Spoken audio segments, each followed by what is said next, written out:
Se cuenta de una historia similar a la del accidente y desastre el Titanic, de un padre y su hijo que se encontraban en el mismo predicamento.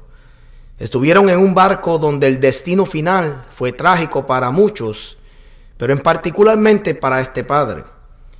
La historia cuenta que muchas de las personas a bordo del navío fueron salvos por medio de botes de salvavidas, pero otros desafortunadamente perecieron en las aguas frías y heladas del mar Atlántico Norte.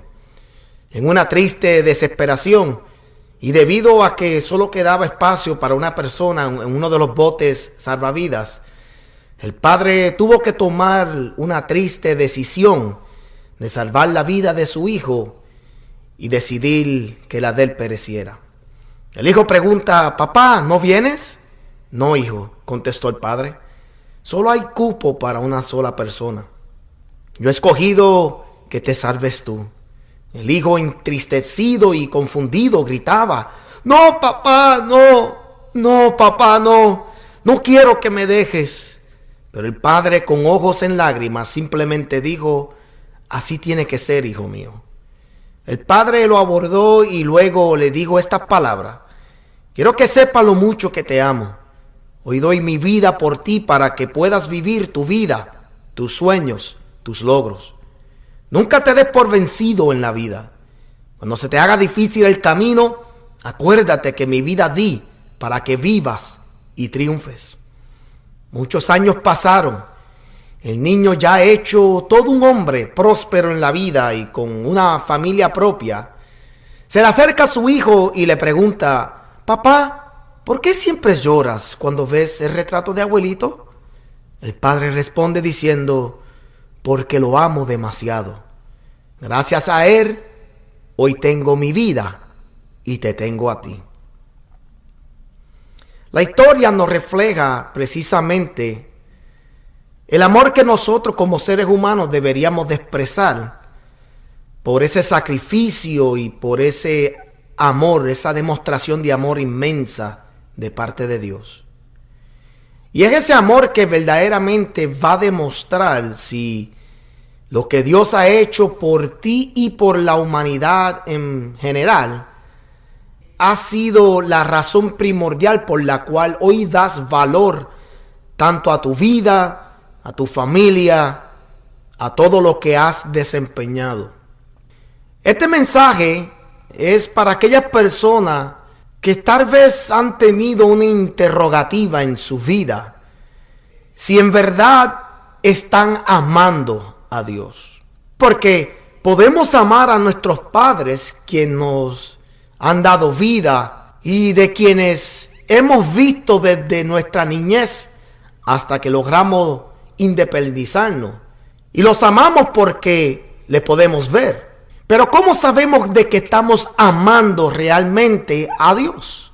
Hoy esta enseñanza va dirigido a aquellas personas con la intención de contestar esa misma pregunta. De que ya no tengas dudas de que si verdaderamente estás amando a Dios, o posiblemente de cómo deberías amar a Dios. La base bíblica para esta enseñanza la vamos a extraer del Evangelio según Mateo, capítulo 22, del 34 al 40. Y dice las Sagradas Escrituras: «En el nombre del Padre, del Hijo y con la comunión de su Santo Espíritu. Amén». Entonces los fariseos, oyendo que había hecho callar a los saduceos, se juntaron a una. Y uno de ellos, intérprete de la ley, preguntó por tentarle diciendo: «Maestro, ¿cuál es el gran mandamiento en la ley?» Jesús le dijo: «Amarás al Señor tu Dios con todo tu corazón, con toda tu alma y con toda tu mente. Este es el primero y grande mandamiento. El segundo es semejante: amarás a tu prójimo como a ti mismo. De estos dos mandamientos depende toda la ley y los profetas». El fundamento para esta enseñanza está precisamente en el verso 37, donde Jesús da la clave para nosotros poder amar a Dios en plenitud. Verso 37, Jesús dijo: amarás al Señor tu Dios con todo tu corazón, con toda tu alma y con toda tu mente. Porque ciertamente, aunque no vemos a Dios, no podemos palparlo y no podemos físicamente abrazarle. No obstante, Dios siendo espíritu, Jesús nos da la forma o el método correcto para poder amar al Dios invisible. Y Él comienza diciendo, con todo tu corazón. Ahora bien, en este verso en particular, quiero hacer mención de que aquí el corazón no se está refiriendo a la masa de músculo que pompea sangre en todo nuestro cuerpo. Aquí la palabra corazón viene a ser traducido como espíritu o en hebreo ruach, y donde el espíritu del hombre está compuesto de 3 elementos, que es lo que vamos a ir estudiando. Y lo mismo va a ser para el alma y la mente. Cuando Jesús dice que tenemos que amar a Dios con todo nuestro corazón, o sea, con todo nuestro espíritu, está hablando con esa parte del ser humano que está compuesto de la conciencia, de la intuición y de la comunión.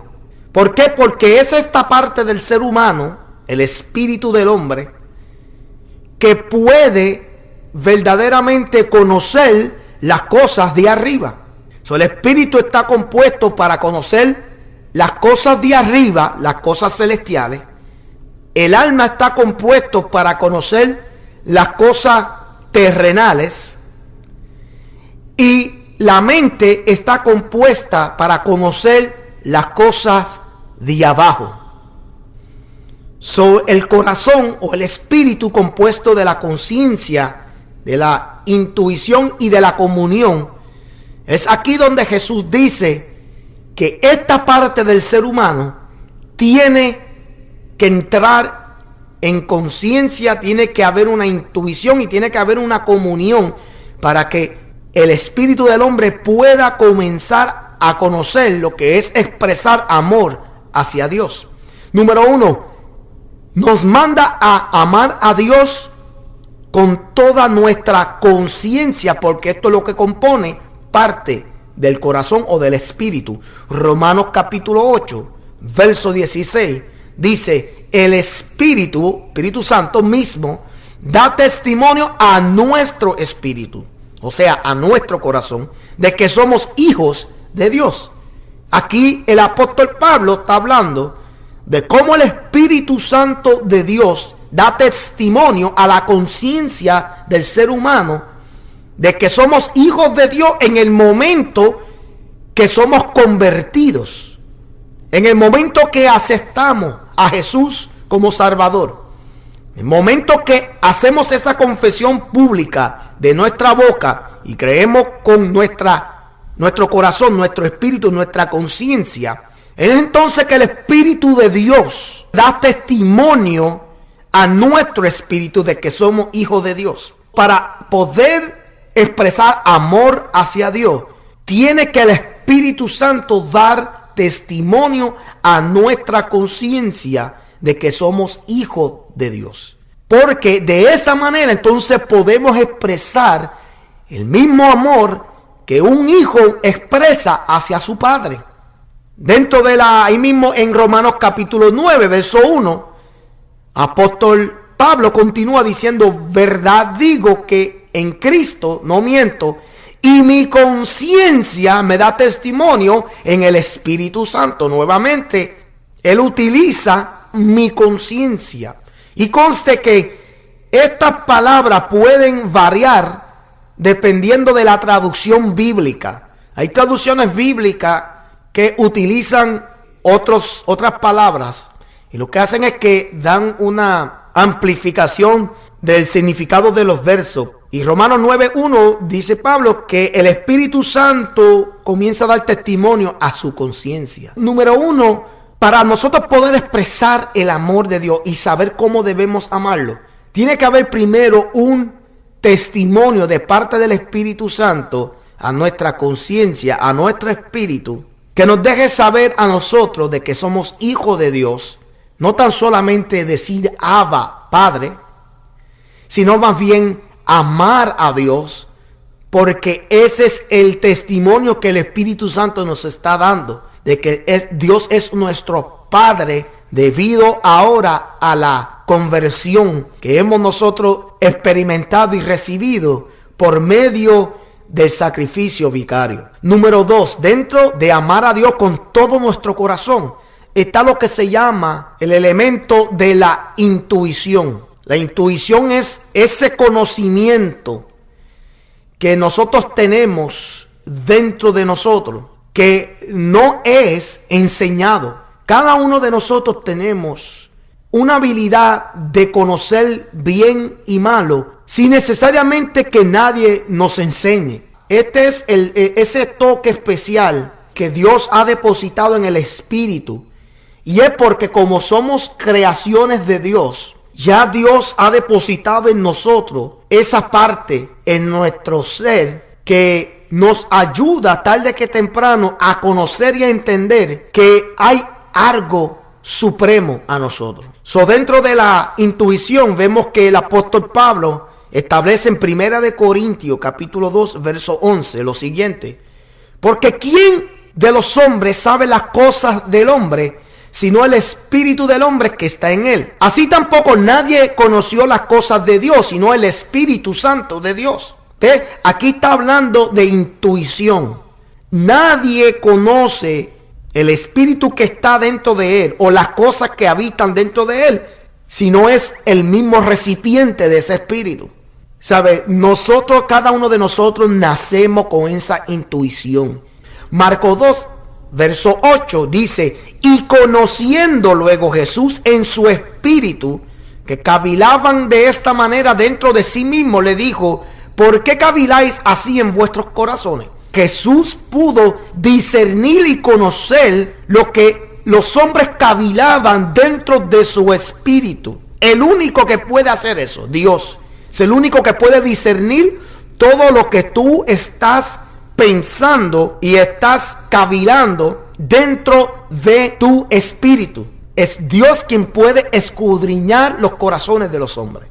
El Señor Jesús podía conocer los pensamientos, todo lo que pensaban, maquinaban, cavilaban en sus corazones, en su espíritu. Esta es la parte del espíritu del hombre que Dios ahora desea despertar, volver a reactivar en nosotros, para que nosotros ahora entendamos, ahora capacidad, ahora después de adultos, de que hay un Dios, que siempre ha existido un Dios. Y tercer elemento de parte del espíritu del hombre es la comunión. Nota que esta es la única parte que nos permite tener comunión o una relación con Dios. No hay ninguna otra parte del cuerpo humano, porque la Biblia registra que estamos compuestos de 3 partes: cuerpo, alma y espíritu. Nota que aquí en esta parte, cuando Pablo establece y expresa esas palabras, el cuerpo refiriéndose a la mente. En la parte del ser humano, el espíritu es la única parte compuesta del hombre que tiene la capacidad para entrar en comunión con Dios, como le acabo de decir. Porque siendo espíritu, es el único elemento o la única parte del ser humano que tiene la habilidad de comunicarse con Dios. La habilidad de comunión, la habilidad de comunicarse con Dios. No hay ninguna otra parte. El alma no lo puede hacer, ni mucho menos la mente. Vamos a entrar ya mismo lo que cada una de esas partes hace con Dios. Por esto es importante cada vez que oremos delante de Dios, lo primero que le pidamos al Espíritu Santo es: Espíritu de Dios, ayúdame a elevar esta oración delante de Dios. Porque no lo podemos hacer tanto con el alma, ni mucho menos con nuestra mente. Tiene que haber una activación fuerte en el espíritu nuestro que nos ayude a elevar esa oración delante de Dios. La comunión, que es la tercera el tercer elemento del Espíritu. Nota en Juan capítulo 4, verso 24. Y aquí en cuanto a comunión está hablando de adoración. Porque dentro de comunión hay tres elementos. Está la adoración, está el servir y está la relación. Juan 4, 24, hablando de adoración. Dice, Dios es espíritu. Y los que le adoran en espíritu y en verdad es necesario que adoren. ¿Ok? Y como Dios está compuesto de espíritu, es necesario que aquellos que vayan a adorarle a Él, entonces sea por medio de espíritu y en verdad. No podemos adorar a Dios con nuestra mente, porque nuestra mente está estancado en la parte de aquí terrenal. No podemos adorar ni buscar a Dios con nuestra mente. Tiene que ser en espíritu. Tiene que esa parte de nosotros, del hombre, para poder adorar a Dios, tenemos que entonces involucrar el espíritu nuestro, la conciencia, la intuición, a que entonces podamos adorarle de verdad. Esa es la verdadera adoración. Cuando tú puedes involucrar también a tu espíritu. Hay gente que lo que están es adorando a Dios solamente con su mente. Aunque tal vez no sea del todo malo, no estás recibiendo todo el beneficio de verdaderamente sumergirte en la verdadera adoración. Porque hay una bendición especial cuando activamos el espíritu. Ahora estamos en la presencia de Dios. Ahora vamos a poder recibir todos los beneficios. En espíritu es que podemos adorar a Dios en lenguas. Nadie adora a Dios en la carne, ni mucho menos en la mente. Es cuando activamos el espíritu interno de nosotros que podemos entonces activarnos, hablar en lengua, conocer misterios, tener revelaciones, tener visiones. Todas estas cosas se manifiestan cuando el hombre opera en el espíritu y permite que el espíritu de Dios los conecte a la presencia misma de Dios. Jesús dice que es necesario que los que quieran adorar a Dios, quien es espíritu, que le adoren en espíritu y en verdad, porque esos son los verdaderos adoradores. Número 2, segundo elemento de comunión, servir. Romanos 1, verso 9, dice el apóstol así: porque testigo me es Dios, a quien sirvo en mi espíritu, en el evangelio de su Hijo, de que sin cesar hago mención de vosotros siempre en mis oraciones. Mira lo que él dice, y vuelvo, repito, lo que es para él el servir. Porque testigo me es Dios, a quien sirvo en mi espíritu. Servir o tener una comunión da testimonio que ese es el verdadero servicio a Dios. Nuevamente, esta es la parte del ser humano que tiene la capacidad de poder servirle a Dios verdaderamente. Y por medio de servirles que vamos a poder expresar cuánto le amamos. Porque el hecho de que Dios nos permite servirle es un privilegio en sí. Es una bendición. Y es esta razón por la cual la Biblia dice aquí que este es el verdadero servicio, porque es Dios quien nos puede dar testimonio de eso. Dentro de la comunión, para servirle a Dios tenemos que servirle en espíritu, no en la mente ni nada por el estilo. Hay personas que están queriendo servirle a Dios en lo externo. No hay un servicio de todo corazón. Por eso es que a veces vemos esta monotonía, esta frialdad de amor.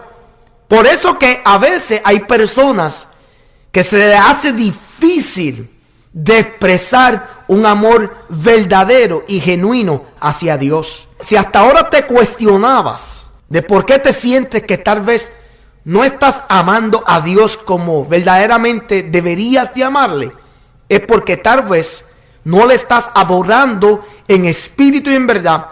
Número 2, tu servicio hacia Él no va conectado en lo profundo de tu ser, de tu corazón. Y hasta ahora te has creído que servirle a Dios es simplemente dejar que se vean, ¿verdad?, tus buenas obras delante de los hombres. y que eso sea suficiente para dar testimonio. No, servirle a Dios es servirle de todo corazón en espíritu, y ese servicio proviene de nuestro más profundo ser en el espíritu nuestro, y es ahí que Dios da testimonio de tu servicio. Y por último, el último elemento de lo que es la comunión es la unión o la relación que tengamos con Jesús. 1 Corintios 6, verso 17, que dice: pero el que se une al Señor, un espíritu es con Él. Para nosotros poder verdaderamente amar a Dios, tenemos que hacerlo con todo nuestro espíritu. Luego entramos en lo que es la intuición del hombre, sino que ahora está la comunión por adoración, la comunión por medio del servicio, pero ahora está la comunión por medio de la unión, de la relación. Hay personas que quieren amar a Dios, pero no tienen una relación con Dios. No es lo mismo creer en Dios que creerle a Dios. Tú puedes creer que hay un Dios.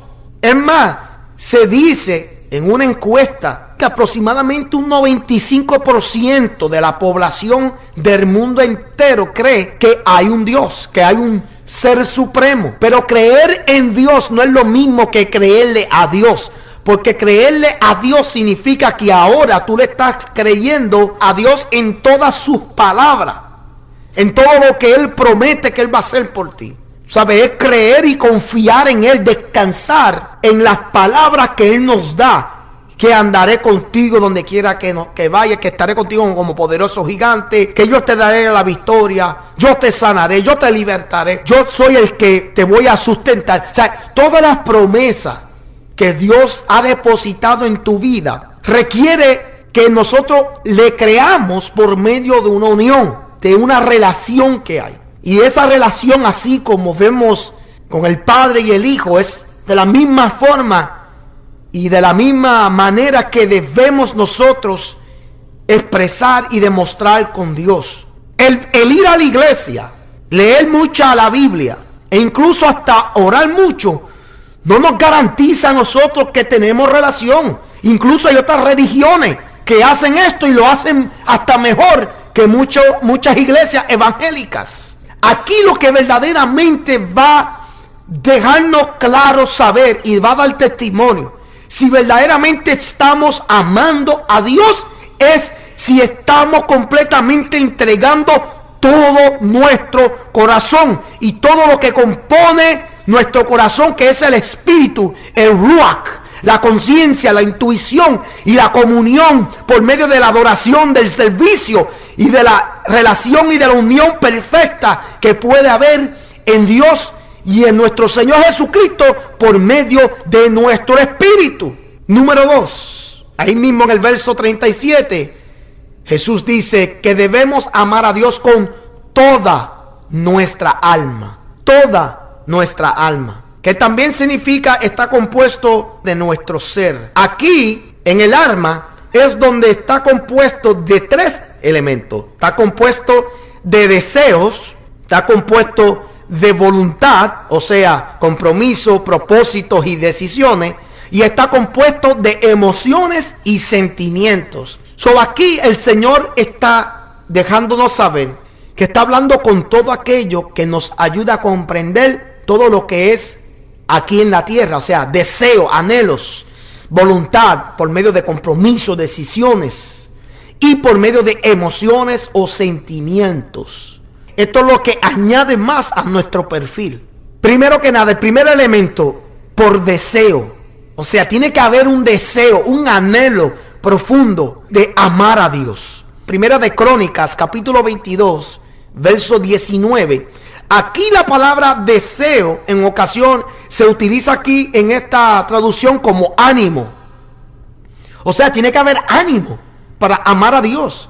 Si no hay nada en esta vida que te anima a ti a amar a Dios, no sé qué más que el hecho de que estás vivo o viva sea suficiente ánimo para amar a Dios. Primera Crónica 22, 19 dice: poned pues ahora vuestros corazones y vuestros ánimos, o sea, nuestro deseo, en buscar a Jehová vuestro Dios. Nota que aquí la palabra, la escritura nos dice ¿Qué es lo que debemos incorporar para que podamos buscar a Dios verdaderamente? Pues tenemos que entonces poner vuestro corazón, acuérdense que lo dije al principio, nuestro espíritu y vuestro ánimo o nuestro anhelo. Esto ahora está hablando la correlación que hay del espíritu y del alma, que está compuesto del primer elemento, deseo.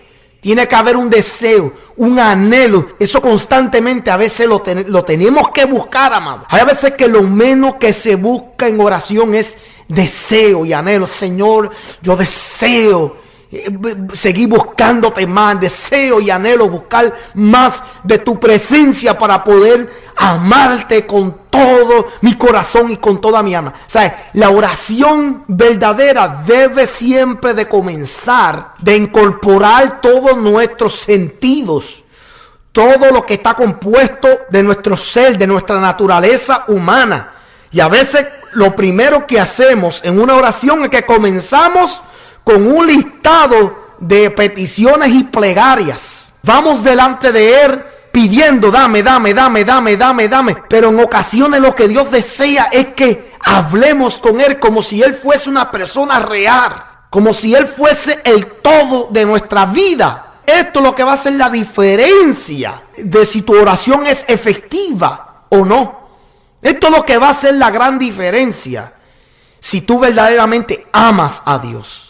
El alma, nuestro alma tiene que estar lleno de deseos obviamente positivos hacia las cosas de Dios, anhelar, buscar de Dios. Nadie busca a Dios con toda su alma si no lo desea buscar. Por eso es que tal vez dice, bueno, es que yo lo busco, pero o no me escucha o no me quiere hablar.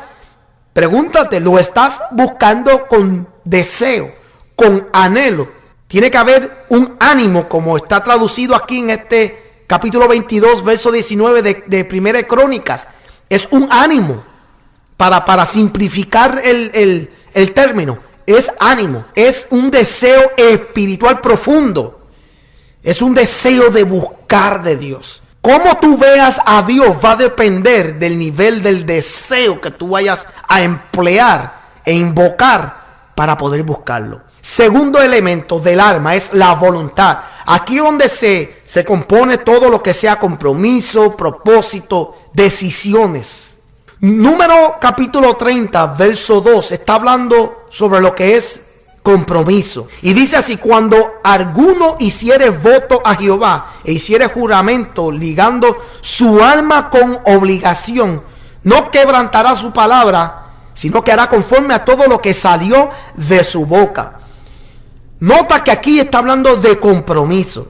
En ocasiones nosotros queremos que Dios haga por nosotros, que Dios cumpla su propósito en nosotros, que Dios cumpla su voluntad en nosotros, que Dios nos ame incluso. Y hay ocasiones que a veces las personas quieren beneficio de regreso, pero no queremos compromiso con Dios.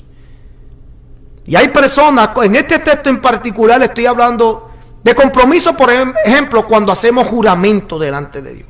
¿Cuántas veces nosotros le hemos jurado a Dios? Le hemos prometido a Dios hacer algo. Por ejemplo, cambiar nuestra vida, cambiar nuestra actitud, nuestro comportamiento, el trato con las demás personas.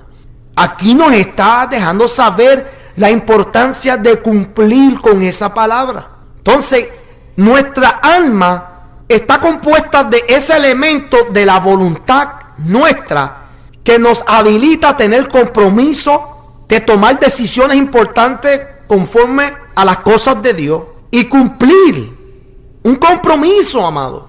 Óigame, porque somos buenos cumpliendo con nuestros compromisos y nuestras promesas con el hombre terrenal. Somos buenos cumpliendo con nuestros compromisos. Cuando se trata de pagar nuestra tarjeta de crédito, somos buenos cumpliendo con pagar la renta a tiempo, pagar luz, gas.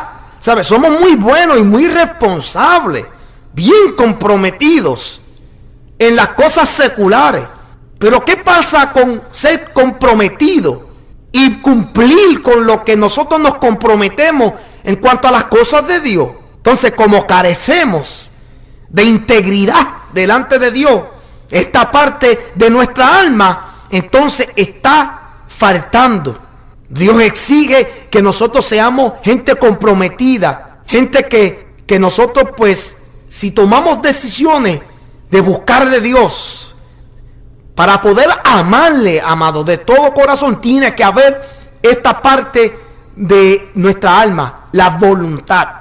Tiene que haber compromiso, tiene que haber decisión firme, tiene que haber propósito en nuestra vida. De lo contrario, no vamos a poder mostrar amor genuino hacia Dios, porque esta es la parte que nos está impidiendo de que permanezcamos en una unión sólida, porque no hay compromiso, no hay decisión fija, firme, ¿me entiendes? No hay propósito, y esta es la parte que debe ser fortalecida en nuestra alma. Salmo 103 verso 2, hablando de propósito, dice: bendice, alma mía, a Jehová, y no olvides ninguno de sus beneficios.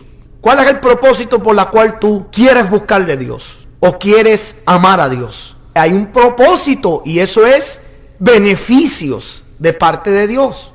Cuando yo estoy hablando de beneficio, que esto es lo que prospera, y esto es lo que da un significado mayor al propósito en nuestras vidas, es que podamos nosotros decir a nuestra alma: bendice, alma mía, a Jehová, y no nos olvidemos de sus beneficios, beneficios espirituales.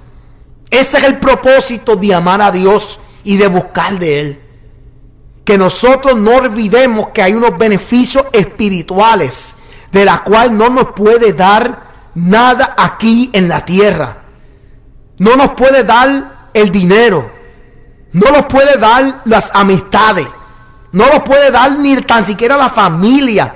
Hay unos beneficios celestiales que si nuestra alma comienza a bendecir a Jehová, no nos vamos a olvidar de esos beneficios. Beneficio número 1, de recibir conocimiento, sabiduría, y la presencia de Dios misma por medio de su Espíritu Santo es uno de sus beneficios. Número 2, el beneficio de algún día estar en el reino celestial. Cuando llegue ese día, que nosotros podamos experimentar estar junto con Cristo y con todos aquellos que han muerto, pero que han sido lavados con la sangre del Cordero, y que algún día los vamos a encontrar en el cielo. Ese es el mayor beneficio, de que tengamos nuestras almas, nuestro espíritu asegurado para aquel día, para aquel momento. Eso es propósito, hermano. Al propósito que tenemos delante de Dios, a que seamos fructíferos, a que seamos personas que desarrollemos todo lo que Él ha depositado en nosotros en cuanto a talento y dones. Nos manda a nosotros a ser personas que desarrollemos todo nuestro potencial, pero esos son cualidades y cosas que vamos a desarrollar, que van a adquirir por sí mismos unos beneficios propios y aparte, pero van a ser beneficios para nuestra vida mientras estemos vivos en esta tierra. Obedecerlo, caminar bajo su palabra y dejar que Él te use en esta vida para que la gente testifique que Él existe. Ese es el beneficio y el propósito verdadero de nosotros aquí en la tierra. Y Salmo 150 verso 6 dice: todo lo que respira alaba a Jehová. O sea, tiene que haber, dentro de la voluntad tiene que haber ese compromiso, ese propósito, esas decisiones importantes que dé a entender, gloria a Dios, que esa es la razón primordial por la cual amamos a Dios. Y esa es la forma que debemos amar a Dios. Tenemos que amarle con todo nuestro corazón, o sea, con todo nuestro espíritu, ruach, conciencia, intuición, comunión, poner todos esos elementos a funcionar en su totalidad. 2, con toda nuestra alma, nefesh. Esta es la parte de nuestra alma, o sea, el ser que respira, lo que anima y da vida a nosotros como seres humanos. Y el alma está compuesto de deseo, de ese anhelo de buscar de Él. Número 2, de la voluntad, o sea, de todo lo que componga el compromiso, los propósitos, las decisiones de buscar de Dios. Y por último, tercer elemento del alma es donde está asentado las emociones y los sentimientos. Esto es lo que nos ayuda a expresar lo que estamos experimentando o lo que se está manifestando en el espíritu. Aquí es que demostramos y expresamos ese amor hacia Dios, esa emoción y ese sentir. Y lo que toca el espíritu, el alma lo va a demostrar, lo va a expresar. Esta es la parte, ¿verdad?, de nuestra creación y nuestra naturaleza humana que va a expresar lo que sentimos hacia Dios. 1 Samuel capítulo 18, verso 1. Aconteció que cuando él hubo acabado de hablar con Saúl, el alma de Jonatán quedó ligada con la de David y lo amó Jonatán como a sí mismo. Este texto ha sido muy mal interpretado, específicamente por el grupo GLBT, para decir que aquí hay una insinuación de una relación homosexual. Y lamentablemente están, pero muy equivocados. Y esto incluso es una forma de blasfemar contra la palabra de Dios. Porque cuando tan siquiera malinterpretamos la palabra, lo que hacemos es nada más ni nada menos que añadimos o le quitamos eficacia de la misma. Yo no voy a entrar mucho en ese detalle, pero muchos del grupo de GLBT utiliza este texto específico para mostrar que hubo una relación homosexual entre David y Jonatán. Reprende ese diablo y ese espíritu de error, porque eso no es lo que interpreta este texto en particular. Aquí está enseñándonos a nosotros de qué manera también nuestra alma debe de ser ligada con Dios. ¿Tú quieres conocer de qué manera debes de amar a Dios de verdad?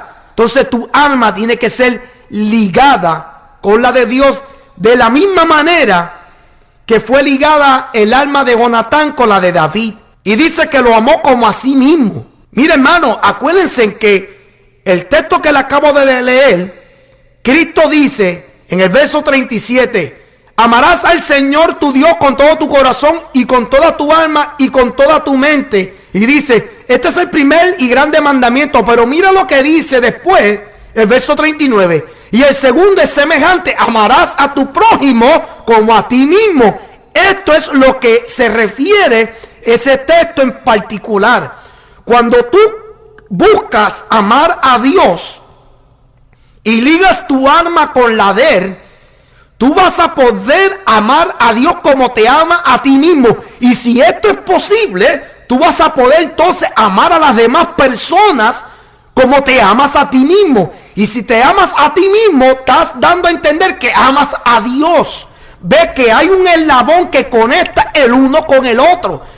No podemos decir que amamos a nuestro vecino o a nuestros hermanos en Cristo, ¿verdad?, si no amamos a Dios. Tiene que haber primero, la fuente del amor primero viene de Dios, por medio de la búsqueda nuestra. Y cuando se chocan y se encuentran, se ligan juntos, se conectan, el amor mío que yo siento con Dios con el de Dios mismo, para que entonces sea posible que yo pueda amar a las demás personas. Eso es lo que significa ese verso. Es el ligamiento, la mezcla que hubo del amor que Jonatán sentía hacia David, el rey, y hizo posible que ese amor fuese uno genuino, uno que se conectara. O sea, en otras palabras, esto es lo que se conoce como fueron los mejores amigos. Cuando tú llamas a una persona, mira, esa es mi mejor amiga, ese es mi mejor amigo, lo que tú estás diciendo es que hay una relación tan profunda que parece que están ligados juntos, que no hay nada que los pueda separar ahora. Y déjenme decirles que así fue. Hasta el fin de la vida de Jonatán y de David, ambos permanecieron mejores amigos, pero cada uno tenía una responsabilidad distinta, pero se amaban como amigos. Incluso esta amistad no impidió que Jonatán le hablara y reprendiera a David cuando fue enviado por Dios. Si tú amas de verdad a alguien, tú no vas a impedir que la amistad profunda que haya con tu amigo o con tu amiga o con tu hermanito o con tu hermanita comprometa cualquier cosa que sea necesario para edificar, corregir o disciplinar a una persona. Porque hay muchos que se comprometen por medio de la amistad o de la relación. Aquí esto no impidió nada. Cuando llegó la hora de ser reprendido, Jonatán no pensó en la amistad profunda que hubo, sino que pensó que por cuanto amaba a David, era necesario que él conociera el pensamiento y el corazón de Dios hacia lo que él había hecho. Esto es lo que se refiere este texto bíblico. Es la manera de nosotros expresar nuestras emociones y nuestros sentimientos.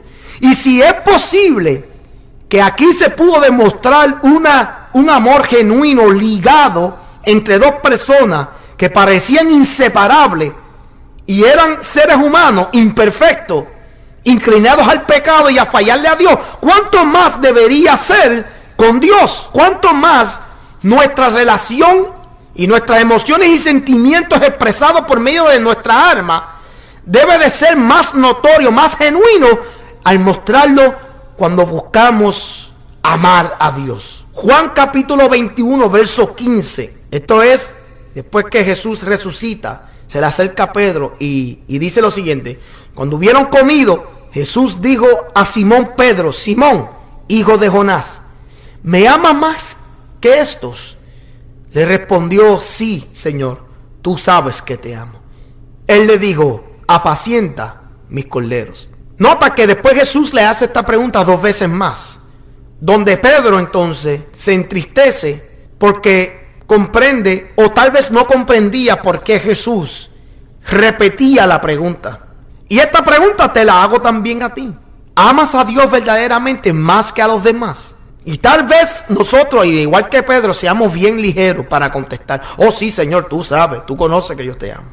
Pero la razón por la cual Jesús hace esta pregunta a Pedro es porque verdaderamente él quería que el mismo Pedro escudriñara sus emociones y sus sentimientos. Pero quería que Pedro, porque Pedro aún así parece que se le había olvidado que momentos antes había traicionado a Jesús en el momento que lo negó. Algo que se había ya profetizado, se le había ya predicho que eso era lo que él iba a hacer. Se le olvidó, lo hizo y parece que ahora se le había olvidado de nuevo. Y es importante, amado, o sea, la moraleja de esta conversación entre Jesús y Pedro es que nosotros escudriñemos nuestras emociones y nuestros sentimientos. ¿Sobre qué está descansando lo que tú sientes? ¿Sobre qué está descansando? ¿Estás emocionado o amas a Dios porque está cumpliendo lo que estás deseando? ¿Amas a Dios porque todo te lo concede? ¿Amas a Dios porque tú sabes que Él te va a respaldar en todo lo que tú te desempeñes? ¿Sabes? Tenemos que escudriñar bien las razones, los motivos de nosotros amar a Dios. Y esa era la razón por la cual Jesús le estaba queriéndole enseñar a Pedro. ¿Cuáles son tus motivos reales? ¿Tú me amas de verdad? Pues entonces comienza a trabajar con tus hermanos. Comienza a trabajar en las cosas mías, en la iglesia. Comienza a hacer aquellas cosas que te mando a hacer. Ese es la verdadera demostración de amor. De lo contrario, amado, vamos tarde que temprano a ser personas ficticias, plásticas, no transparentes en las cosas de Dios. Porque Dios busca personas que le amen de verdad. Por eso que la palabra dice: este pueblo, hablando en Isaías, este pueblo con sus labios me honran, pero su corazón está lejos de mí. ¿Cuáles son tus intenciones, tus motivos? Dependiendo a esa pregunta, cómo tú vayas a contestar, aquí es que tú vas a poder expresar bien tus emociones y tus sentimientos. ¿Le amas al Señor de verdad? Entonces, de la forma que tú le amas es de la forma que lo vas a poder expresar. Y por último, amar a Dios con toda tu mente En otras traducciones habla con todo tu cuerpo. La mente aquí está hablando de lo que es la facultad. La facultad de entender y conocer las cosas. Esto es lo que nos permite a nosotros entender que algún día vamos a morir. El espíritu conoce las cosas de arriba. El alma conoce las cosas terrenales y el espíritu conoce lo que es el sepulcro. La mente conoce lo que es el sepulcro, el cuerpo. Porque el cuerpo ha sido sentenciado a muerte. Y por lo tanto, este cuerpo o nuestra mente tiene entendimiento y conocimiento que algún día vamos a morir. Porque el cuerpo ha sido sentenciado a muerte por medio del pecado. Esta carne, este estuche de la cual es utilizado para albergar nuestro espíritu y nuestra alma, es simplemente eso, es un estuche, es una casa para rentar. Y para el Espíritu Santo es el templo. Pero este cuerpo tiene que cambiarse de corruptible a incorruptible según 1 Corintios capítulo 15. No se deje llevar de que el cuerpo, sí, el cuerpo hay que cuidarlo, pero tarde que temprano, cuando se habla de mente, está hablando del cuerpo también. O sea, la habilidad de nosotros conocer que existimos. O sea, podemos palparnos y tocarnos y sabemos que somos cuerpo y carne y sangre. Esta es la área de la facultad, el entendimiento y conocimiento. Lucas capítulo 8 verso 10 dice: y él dijo, a vosotros os es dado conocer los misterios del reino de Dios. Nota que está hablando ahora mente, ¿ok?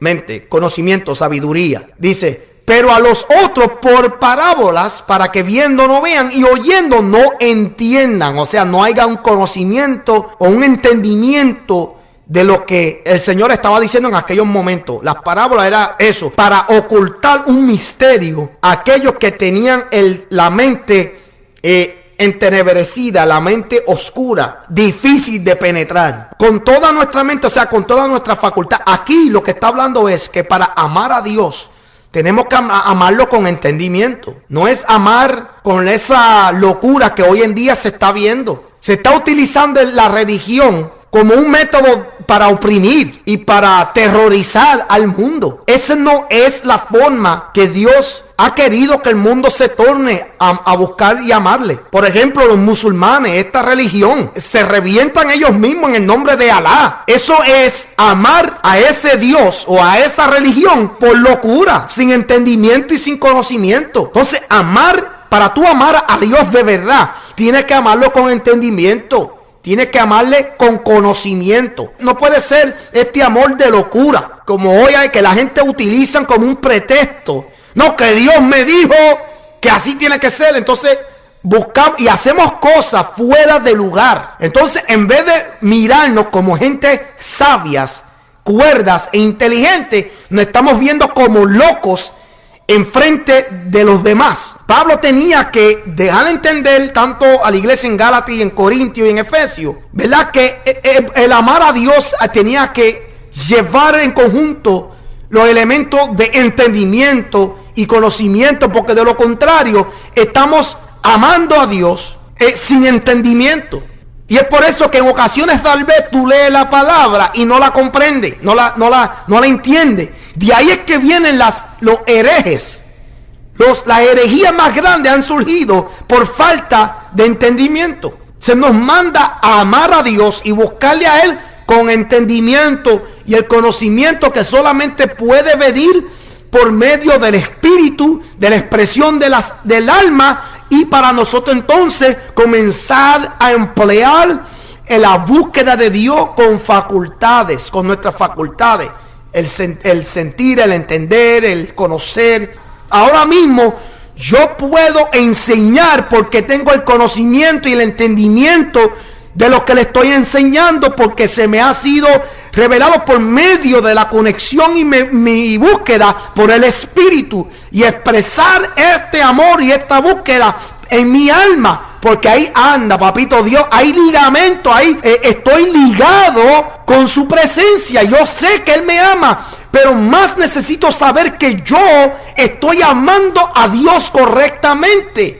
No por pretexto ni por falsas presunciones, sino que yo le amo porque Él me amó a mí, me ha salvado, me ha protegido, ha escogido a su Hijo para darme vida a mí cuando yo era el que merecía morir. Eso es amar a Dios con entendimiento, en espíritu y en verdad. Eso es estar ligado con armas para poder expresar verdaderamente ese amor. Efesios 4, verso 18 dice: teniendo el entendimiento entenebrecido, ajenos de la vida de Dios por la ignorancia que en ellos hay, por la dureza de su corazón.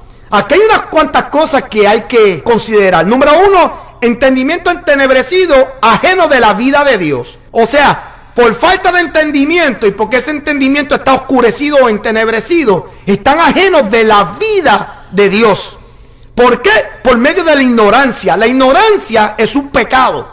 La falta de conocimiento y de entendimiento de buscar a Dios es ignorancia. Dice la palabra que el pueblo perece por falta de entendimiento. Y aquí está dejando saber que es por la ignorancia. No hay conocimiento. Si hay ignorancia en cuanto a la palabra de Dios, te aseguro que no estás amando a Dios como debes de amarlo con toda tu mente. O sea, con cordura, con conocimiento, con entendimiento. Es incluso la mente la que nos ayuda a visualizar a Dios, no tan solamente en espíritu, pero visualizarlo como una persona real. Por eso es que podemos venir, arrodillarnos y comenzar una oración en entendimiento. No una oración, mi hermano, que no tiene conocimiento, no tiene entendimiento y mucho glu glu glu. Y hermano, no, a veces terminamos la oración y no sentimos nada. ¿Por qué? Porque no hablamos con nadie. Hablamos con nosotros mismos. Le pedimos a nosotros mismos. Pero cuando tú hablas con Dios, fíjate, a mí me gusta una ilustración de un hombre. Él dice: para yo sentir de que estoy hablando con Dios, aunque no lo veo, cada vez que yo voy a orar, hay dos sillas, una para mí y una para Dios. O sea, que el hombre dice que esa es la forma de él poder hablar con Dios con entendimiento y en espíritu, y que él puede expresar lo que él siente por Dios por medio de su alma, porque él prepara una silla, porque esa es la silla de Dios. Y Dios se sienta ahí y él habla con su Padre, como si él estuviese hablando con alguien real, alguien en forma física. Hay entendimiento oscuro y entenebrecido. Nos hacemos ajenos de la vida de Dios por falta de ignorancia y primordialmente por la dureza de corazón. Hay gente que no van a poder amar a Dios y buscar de Él con todo entendimiento y con toda nuestra facultad para poder entender las cosas, porque nuestro corazón está duro. Primera Juan capítulo 5 verso 20 dice: y sabemos que el Hijo de Dios ha venido y nos ha dado entendimiento a fin de que conozcamos al que es verdadero. Y nosotros estamos en aquel que es verdadero, en su Hijo Jesucristo. Este es el verdadero Dios y la vida eterna. ¿Ve? Aquí Juan utiliza dos palabras: entendimiento y conocer. Si yo puedo entender de dónde ha venido Jesucristo, que es el Hijo de Dios, yo voy a poder entonces conocer al verdadero Dios. Y yo voy a poder conocer a su Hijo, quien es el verdadero Dios y la vida eterna. Aleluya. Es entendimiento para poder conocer. De lo contrario, no vamos a poder conocer, no vamos a poder entender de qué manera debemos amar a Dios. Hasta el sol de hoy, si te has preguntado de que estás amando a Dios, descúbrelo verdaderamente si estás empleando todos estos elementos en tu vida. Y si lo estás haciendo, estás amando a Dios de la manera correcta. Hay ocasiones, amados, que le estamos sirviendo a Dios, pero no conocemos a Cristo, no conocemos nada de Él. Como dije al principio, todas las cosas que hacen los religiosos, asistir a la iglesia, orar, leer la palabra, ayunar, estas cosas las hacen otras religiones y posiblemente hasta mejores que muchos de los cristianos que yo conozco. Y esto no nos califica tan siquiera para decir que amamos a Dios de todo nuestro corazón. ¿Por qué? Porque habrán gente, amado, que delante de Cristo dirían: pero ven acá, si en tu nombre eché fuera demonios, en tu nombre hice esto, hice aquello. Y él dice, pero es que nunca los conocí. Apartado de mí, hacedores de maldad. Mira qué expresión más impactante y más alertadora. Esto debe causar una alerta en cada uno de nosotros. No nos dejemos llevar. El hecho de que Dios nos está utilizando, eso nos da una aseguranza de que estamos siendo comprobados por Él. Eso ni tan siquiera nos asegura a nosotros salvación. Lo que nos asegura salvación es que amemos a Dios con todo nuestro corazón, con toda nuestra alma y con toda nuestra mente. Alabado sea Dios. Hay gente que no aman a Dios, aleluya, genuinamente. Se hacen pasar como que son los ministros o los ministerios ordenados especiales por Dios. ¿Sabes qué? La Biblia me dice, tú podrás sacar demonios, predicar la palabra poderosa y aparentar que hay unción detrás de ella. Porque ¿sabes qué? Si es la palabra de Dios, Dios va a respaldarla. Pero no te va a respaldar a ti. No va a respaldar tu iglesia. No va a respaldar tu ministerio ni tu llamado. Hay mucha gente que han caído de ese llamado a fin de que por lo menos se salve su alma. Porque Dios ama de verdad. Y Dios te prefiere que nosotros perdamos, aleluya, un ministerio que nos lleve a la deriva y al infierno, a salvar a nuestra alma. Mejor, es mejor entrar al cielo, amado, de esa manera, antes de perdernos y llegar al infierno con ministerio y organizaciones grandes y de haber, aleluya, ser reconocido por el mundo. Mire, hermano, yo quiero amar a Dios de todo corazón, de toda mente, con toda mi alma. Bendito sea el Señor. Y todas estas cosas es necesario para nosotros poder conocer de qué manera estamos amando a Dios de verdad.